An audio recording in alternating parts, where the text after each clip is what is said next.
Esta é a verdadeira razão pela qual o Atlântico e o Pacífico não podem se misturar, e a realidade vai te surpreender.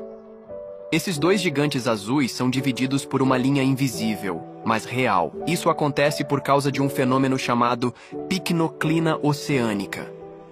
Uma diferença extrema de densidade causada por variações na salinidade, temperatura e até mesmo na velocidade das correntes marinhas.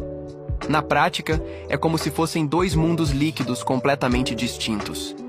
A divisão é tão visível que parece mágica, mas é pura ciência. E o mais assustador? Isso não é apenas na superfície. Pesquisadores descobriram que essa barreira invisível se estende até as profundezas, criando uma fronteira natural que resiste ao tempo.